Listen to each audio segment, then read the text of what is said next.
I have been very, very direct with Secretary Stoltenberg and members of the alliance in saying that NATO members must finally contribute their fair share and meet their financial obligations. But 23 of the 28 member nations are still not paying what they should be paying and what they are supposed to be paying for their defense. This is not fair to the people and taxpayers of the United States. And many of these nations owe massive amounts of money from past years and not paying in those past years. Over the last 8 years, the United States spent more on defense than all other NATO countries combined. If all NATO members had spent just 2% of their GDP on defense last year, we would have had another $119 billion for our collective defense and for the financing of additional NATO reserves.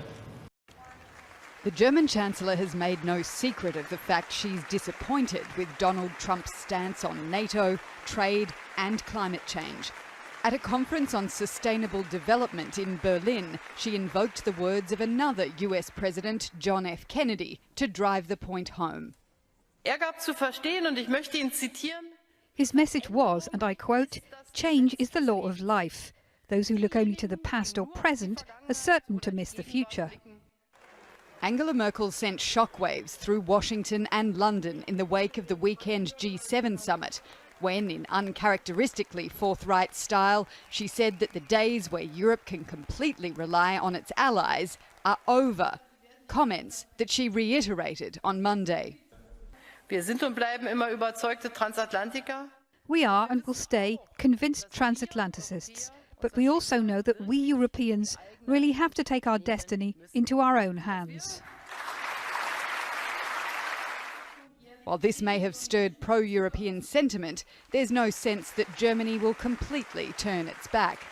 Merkel's Interior Minister was at pains to point out that when it comes to issues like security and fighting terrorism, the United States remains a very important ally. The cooperation in the security sector with the US will deepen further, and not the contrary. I don't think that Germany is turning away from the US. You can't read that from these comments. The whole world talks about the hardline approach to the Chancellor vis-à-vis Trump. That's exactly what she wants to signal to the German public, and the German public is very receptive to this. With elections coming up in September, Angela Merkel's message was carefully pitched at her own voters more so than foreign leaders. After widespread pessimism in the wake of Brexit and the election of Donald Trump, she seems to be signalling to German voters to get ready to play a more active European role. The contrast between her meetings with Trump couldn't have been greater when she appeared last week with former US President Barack Obama, who received a rock-star welcome at the Brandenburg Gate in Berlin. It's new relationships that the German Chancellor has to forge, but it's clear she prefers the old. Ella Callan, Al Jazeera, Berlin.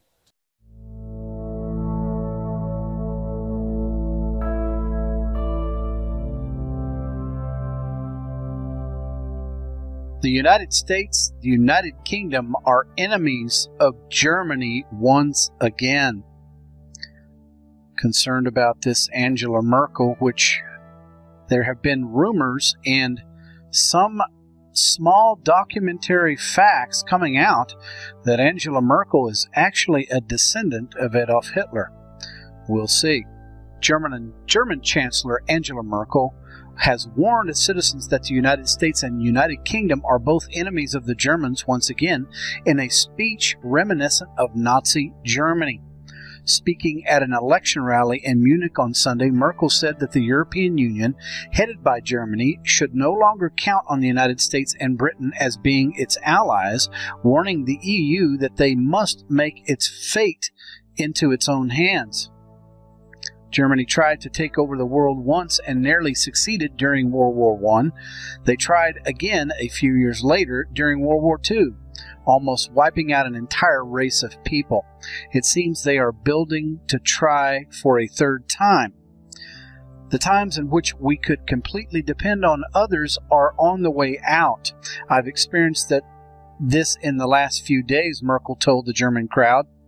PressTV.com reports she said Germany and France have the two dominant forces in the EU, have to seek broader relations to compensate for the lack of commitment shown by the US and Britain. We Europeans truly have to take our fate into our own hands, Merkel said, adding, we have to fight our own destiny. The comments came a day after Merkel expressed frustration at the way Trump handled a debate on climate change in the G7 summit. All other 6 members of the group said they would stick to the terms of the landmark climate deal reached in Paris in 2015, but Trump said he would announce his position on the issue next week. Merkel said after the meeting that the discussion on the topic of climate change was very difficult, not to say very unsatisfactory. During his presidential campaign, Trump has vowed to revise U.S. commitments under the Paris Agreement, saying the deal, which he had branded as a Chinese hoax, would seriously harm jobs inside the United States, while it hugely benefits countries like China. Trump and European governments have clashed on other issues, including Trump's criticism that NATO allies have repeatedly failed to meet the defensive allies' military spending commitment of 2% of their GDP. Ladies and gentlemen, President Trump is exactly right. These countries have not been paying their fair share. They think that the United States and the United States citizens are here on this earth to pay for everybody's expenses. Thank you for watching Culture Shock TV. I leave you a link below. My solemn duty to protect America and its citizens. The United States will withdraw from the Paris Climate Accord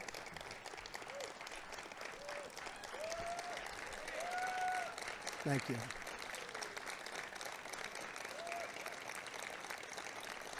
Thank you.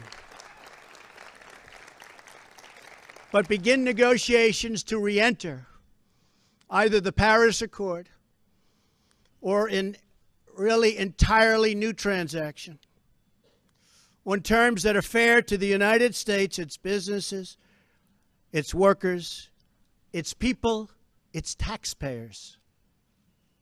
So we're getting out, but we will start to negotiate, and we will see if we can make a deal that's fair. And if we can, that's great. And if we can't, that's fine.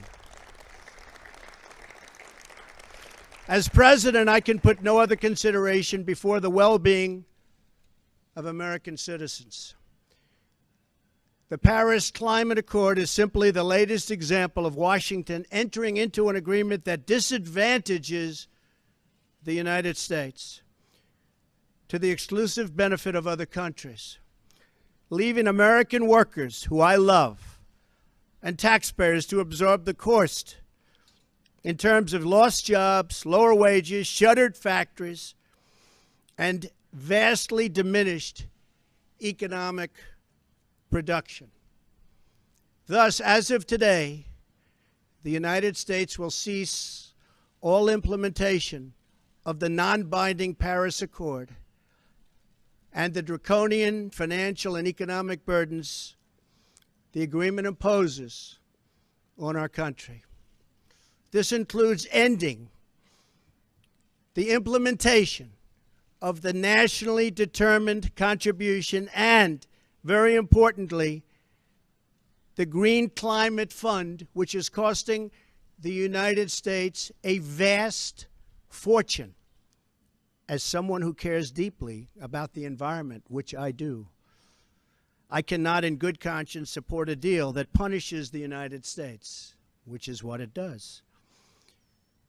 The world's leader in environmental protection, while imposing no meaningful obligations on the world's leading polluters. For example, under the agreement, China will be able to increase these emissions by a staggering number of years, 13. They can do whatever they want for 13 years, not us. India makes its participation contingent on receiving billions and billions and billions of dollars in foreign aid from developed countries. There are many other examples, but the bottom line is that the Paris Accord is very unfair at the highest level to the United States. News of the USA's likely withdrawal earlier this week, this was confirmation with a Trumpian flourish. In order to fulfill my solemn duty to protect America and its citizens, the United States will withdraw from the Paris Climate Accord, but begin negotiations to re-enter either the Paris Accord or in really entirely new transaction on terms that are fair to the United States, its businesses, its workers, its people, its taxpayers. So we're getting out, but we will start to negotiate, and we will see if we can make a deal that's fair. And if we can, that's great.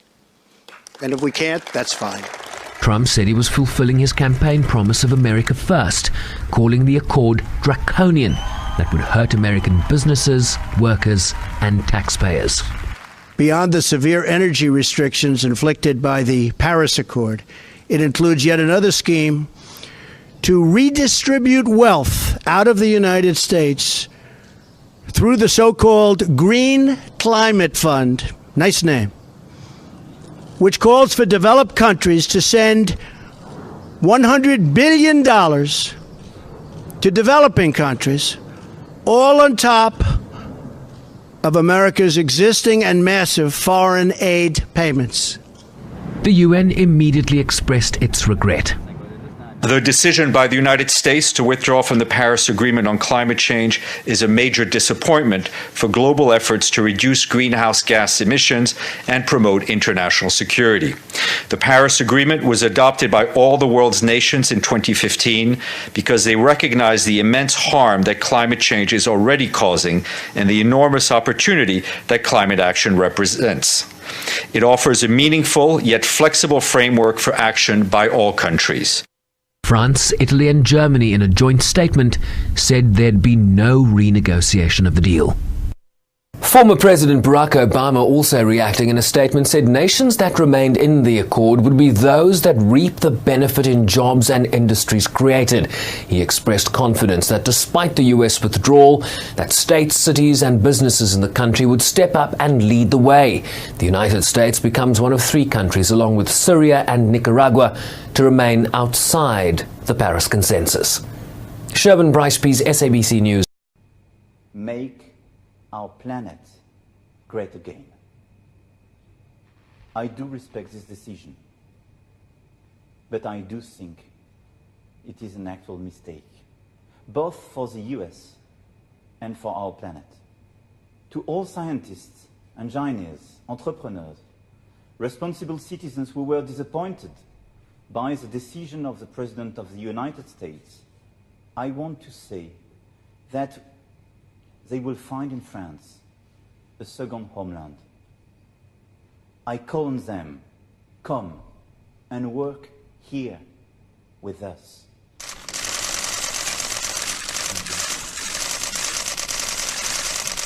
Thank you very much.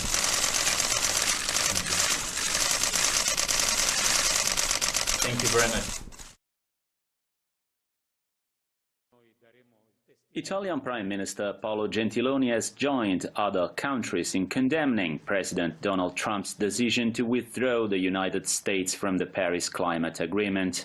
Gentiloni, along with Germany and France, issued a statement that reads, "Paris Agreement is a vital tool for our planet, societies and economies and cannot be renegotiated."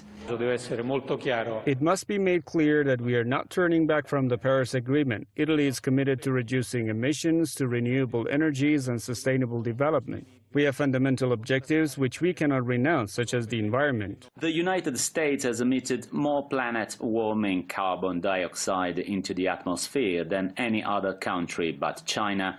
In December 2015, during Paris Climate Conference, the US committed to reduce its emissions by up to 28% by 2025, but President Trump has unilaterally opted to pull out of the deal. Viewed by many as one of the world's greatest diplomatic successes ever, the historic 196-nation Pact on Climate Change was adopted in the French capital less than 18 months ago.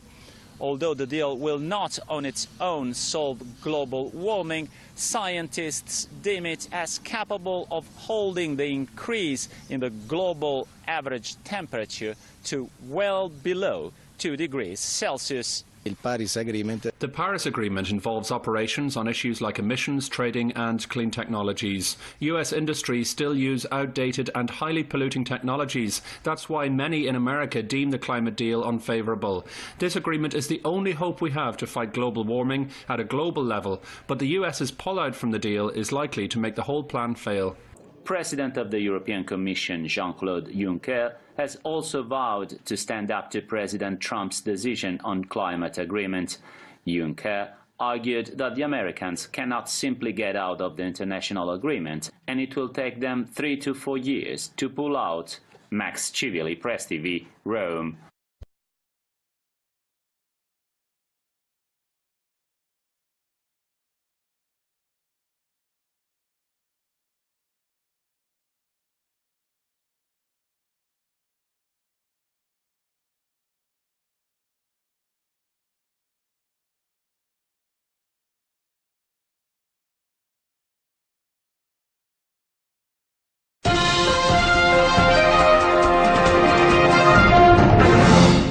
Russia ready to supply advanced S-400 air defense missile systems to Turkey.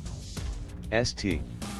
Petersburg, Russia is ready to supply cutting-edge S-400 surface-to-air missile systems to Turkey, Russian President Vladimir Putin said at a meeting with the heads of world news agencies on Thursday. As for the S-400 production in Turkey, this is the issue of the Turkish industry's readiness, the Russian leader said.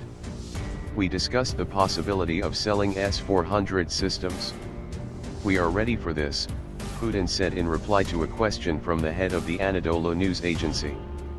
As for cooperation, this is a separate issue related to the Turkish industry's readiness. We do not produce such hardware anywhere abroad so far, the Russian president said. Putin also said that Russia was producing the BrahMos cruise missile jointly with India. This has been going on for decades and therefore, requires large-scale technological preparation and personnel training, the Russian leader said. But in principle, there is nothing impossible. We are ready for the deliveries of these newest and most effective systems. President Recep Tayyip Erdogan knows about this and our military knows and the Turkish military knows too, Putin said. The S-400 Triumph is the most advanced long-range anti-aircraft missile system that went into service in Russia in 2007. It is designed to destroy aircraft, cruise, and ballistic missiles, including medium-range missiles, and can also be used against ground objectives. The S-400 can engage targets at a distance of 400 kilometers and at an altitude of up to 30 kilometers.